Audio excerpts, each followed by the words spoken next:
Focus TV national breaking নিউজে আপনাদেরকে স্বাগতম। আসুন জেনে নিই আজকের প্রধান সংবাদ শিরোনামগুলো। অবৈধ গ্যাস সংযোগ গ্রহণ, ব্যবহার ও প্রদানের সঙ্গে জড়িত প্রতিষ্ঠান ও ব্যক্তির তথ্য দিতে সংশ্লিষ্টদের প্রতি আহ্বান জানিয়েছে পেট্রোবাংলা।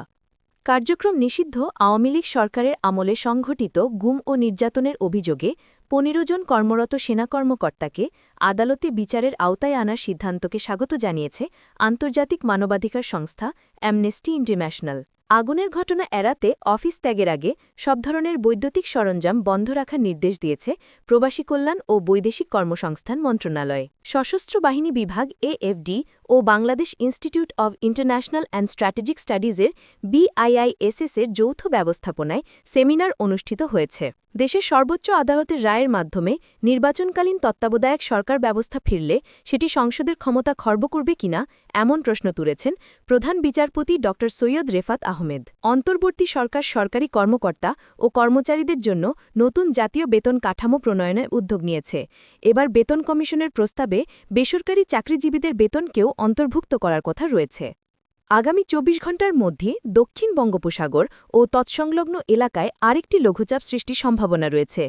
এর ফলে আগামী ৫ দিনের মধ্যে সারা দেশে বৃষ্টি বা বজ্রসহ বৃষ্টিপাতের প্রবণতা বাড়তে পারে বলে জানিয়েছে বাংলাদেশ আবহাওয়া অধিদপ্তর।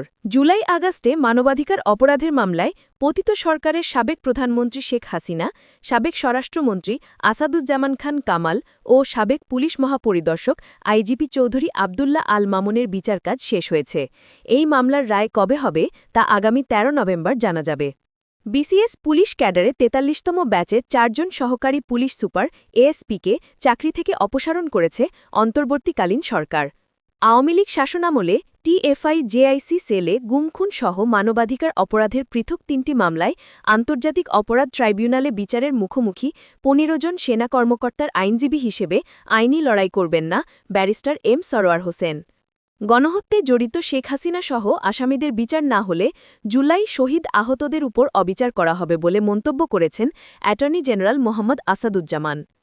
৪৪তম বিসিএসের রিপিট ক্যাডার বিধি সংশোধনের ফাইলে স্বাক্ষর করেছেন প্রধান উপদেষ্টা অধ্যাপক মোহাম্মদ ইউনুস।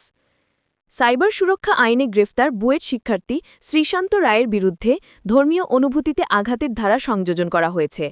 একই সঙ্গে তার জামিন আবেদন নাকচ করা হয়েছে। শেখ হাসিনা সেনাবাহিনীকে উস্কে দেওয়ার চেষ্টা করেছেন বলে দাবি করেছেন চিফ প্রসিকিউটর মোহাম্মদ তাজুল ইসলাম। ক্ষমতাচ্যুত প্রধানমন্ত্রী শেখ হাসিনা রাষ্ট্রের বিভিন্ন সংস্থার মধ্যে গণ্ডগোল লাগানোর চেষ্টা করেছেন বলেও মন্তব্য করেন তিনি। উপদেষ্টা পরিষদের বৈঠকে ২টি আইন চূড়ান্তভাবে অনুমোদন ও ৩টি আইন নীতিগতভাবে অনুমোদন করা হয়েছে বলে জানিয়েছেন আইন উপদেষ্টা ড আসিফ নজরুল। ভোটাররা চাইলে একক প্রার্থীর বিপরীতে না ভোট দিতে পারবেন বলে জানিয়েছেন আইন উপদেষ্টা অধ্যাপক আসিফ নজরুল।